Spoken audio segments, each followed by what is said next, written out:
folks coming.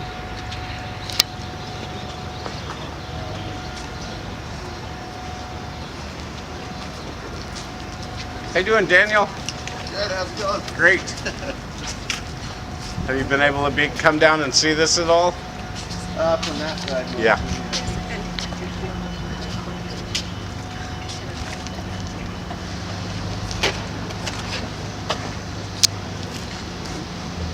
So as you can see, construction is now starting. That's Merced Street and Fresno Street. They've been doing some of the saw cuts.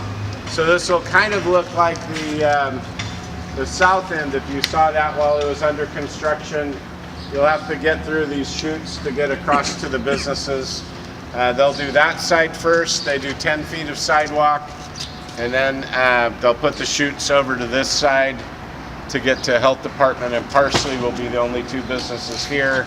And then they'll flip over and do this side, and then they'll do the middle. So Antojitos is still here, Maggie's is here, Take 3 is still here, so, and Parsley is still here. So as this construction starts, of course, it will be disruptive to them. So what we found is that cities that were really cohesive and went through a project like this, the businesses actually went up because everyone went out of their way to support them.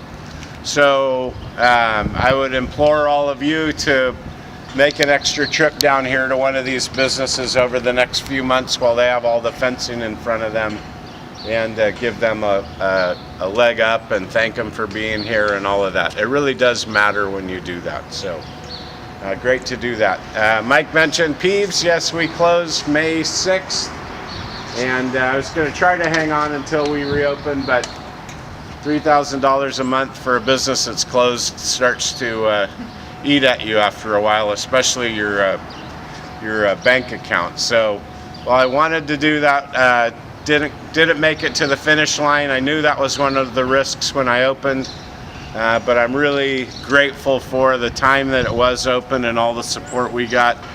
It was a really great experience, and I really enjoyed a lot of the community and friends and new people and good customers and all that came in. So I'd say there are different ways to measure things. If you measure it financially, you get one outcome. If you measured it by community and events and getting people downtown and all that, you'd end up with a different measurement. So I'd prefer to measure it more from the community side, since that was my primary goal in doing it from the beginning, and look past the other side of the balance sheet. But it was good.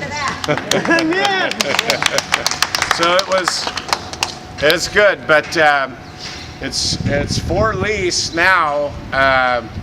So if you know of someone that's interested in going into a space, it's going to be fantastic space once the street opens up. A lot of restaurateurs, you still have the opportunity to get in early. So I know the landlord's been contacted by a lot of other people, and they'll just keep it rolling. You know, I knew a guy named Joe that owned it in the 90s, and then a guy named Kendall that owned it, and then a guy named Ephraim that owned it, and then me, and so someone else will just keep it rolling, and once the street's in, I'm sure it'll be wildly successful. Also with that lease is the Root space. They actually were a sublease tenant for us, so they really have the ability to use both spaces if they want. So anyway, let's bring it back to life. Find someone, if you hear someone that's interested, send them my way, and I'll give them the contact information for the landlord. And they're going to allow outdoors? Yes.